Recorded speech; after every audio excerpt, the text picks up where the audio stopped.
Sekilas keluarga ini terlihat sempurna. Sang ayah berwajah tampan bekerja di perusahaan minyak. Sang ibu berparas cantik berprofesi sebagai brand manager produk kesehatan. Shannon Watts, istri dari Chris Watts, kerap mengunggah momen kebahagiaan keluarganya di akun Facebook dan Instagram. Shannon hidup berkecukupan, dianugerahi 2 putri cantik dan suami yang sangat baik. Siapa yang tidak iri dengan hidup wanita ini? Sang anak pun sangat memuja ayahnya. Namun siapa sangka kisah keluarga ini berakhir tragis. Shannon Watts dan kedua putrinya, Bella dan Celeste, tewas. Jasadnya ditemukan di kawasan minyak tempat Chris Watts bekerja. Shannon terkubur dalam keadaan hamil di pasir dekat tangki minyak. Sementara kedua putrinya yang malang ditemukan di dalam tangki minyak. Inilah kisah tragis pembunuhan keluarga Chris Watts dalam Serial Killer on the Spot.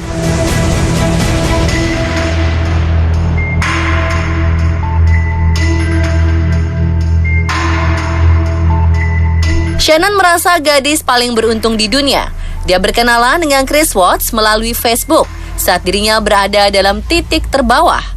Saat itu sekitar 2010, Shannon divonis menderita penyakit lupus. Shannon menceritakan hal ini di media sosial.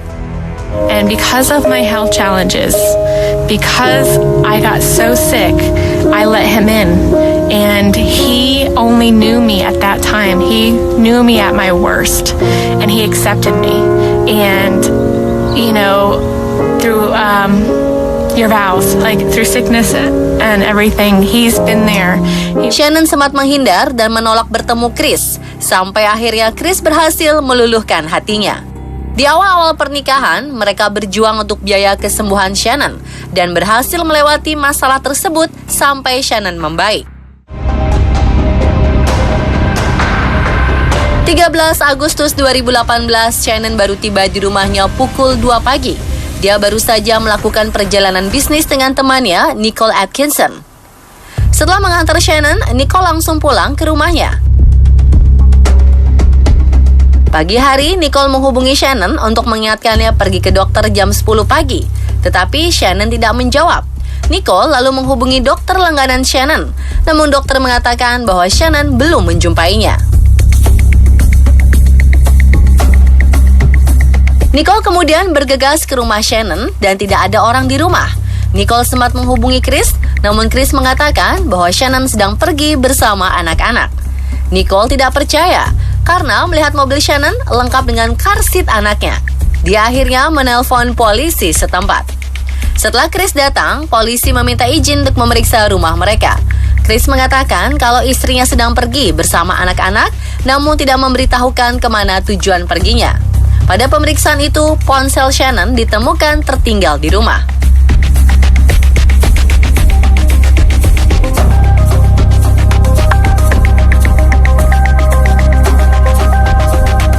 Setelah menggeledah rumah Chris, polisi mendatangi tetangga Chris yang menyimpan rekaman CCTV rumahnya. Chris tertangkap kamera sedang mondar-mandir di depan rumahnya sekitar pukul 5 pagi. Lihatlah reaksi Chris ketika melihat rekaman CCTV tersebut. Setelah melihat rekaman CCTV, polisi melanjutkan investigasinya ke rumah tetangga lain.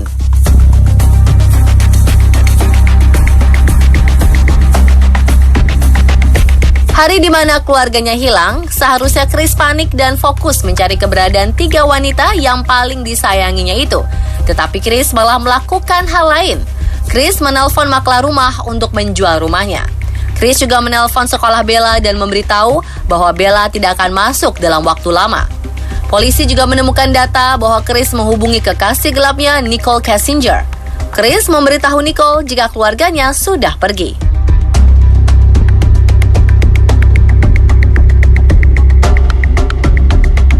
Chris bahkan bisa menjawab pertanyaan para awak media dengan tenang saat istri dan anak yang menghilang. Kejanggalan lain adalah ketika polisi pertama kali menggeledah rumah Chris. Telepon, dompet, dan cincin pernikahan Shannon masih ada di rumah. Juga obat-obatan Sissy, panggilan sayang untuk Celeste, putri kedua pasangan Chris dan Shannon.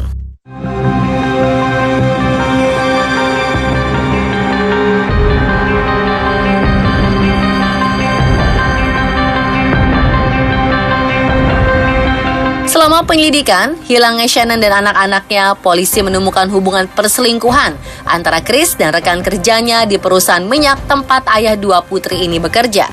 Chris dipanggil ke kantor polisi untuk melalui tes kebohongan.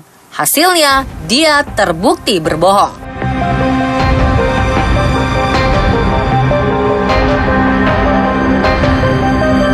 Chris mulai panik. Untuk menenangkannya, penyidik memanggil ayah Chris untuk berbicara kepadanya. Kepada ayahnya, Chris mengakui bahwa dia membunuh istrinya karena sang istri membunuh kedua anaknya terlebih dahulu.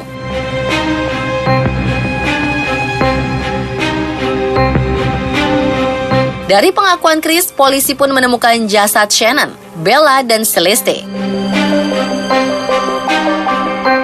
Shannon yang tengah mengandung 15 minggu dikubur di tanah kering, sementara Bella dan Celeste dimasukkan ke tangki minyak yang berbeda. Keduanya mengenakan baju yang sama dengan foto terakhir mereka yang dikirim Chris kepada Shannon, sedangkan Shannon hanya mengenakan t-shirt dan pakaian dalam.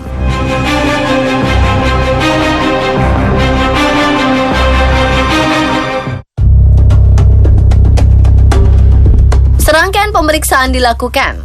Chris pada akhirnya mengaku bahwa dia juga membunuh kedua putrinya.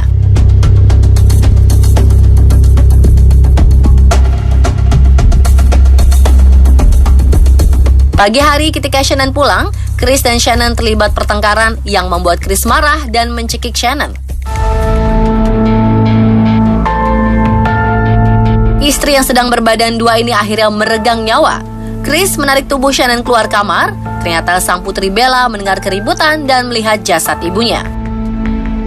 Dia sempat berteriak, bertanya kepada ayahnya apa yang terjadi pada ibunya. Sang ayah hanya mengatakan bahwa ibu sakit dan akan dibawa ke rumah sakit.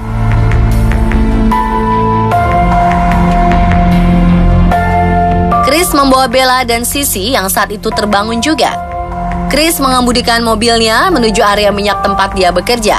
Di sini Chris mengubur istrinya. Setelah itu dia kembali ke mobil dan membekap Sissy hingga tewas. Bella melihat apa yang terjadi pada adiknya dan sempat bertanya apakah dia akan seperti itu juga. Chris membawa Sissy keluar dan memasukkannya ke salah satu tangki minyak. Dia kembali ke mobil dan menghabisi Bella. Bella sempat berteriak, "Tidak ayah!" Namun Chris yang gelap mata langsung menghabisi Bella.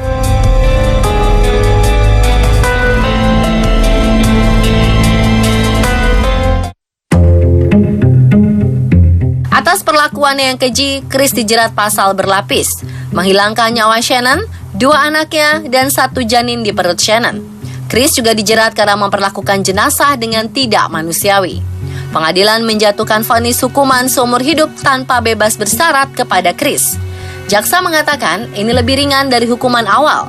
Jaksa menilai Chris sangat kejam, sampai pada akhir hayat keluarganya pun dipaksa untuk berpisah dengan meletakkan jenazah di berbagai tempat.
Jalur tol Cipali diselimuti aroma mistis karena terdapat sebuah batu keramat. Konon, batu ini tak bisa dipindahkan maupun dihancurkan. Seringkali terjadi kecelakaan di jalur ini diduga karena pengaruh gaib. Benarkah hal tersebut? Saksikan sesaat lagi misteri batu belenang jalur Cipali. Jangan kemana-mana.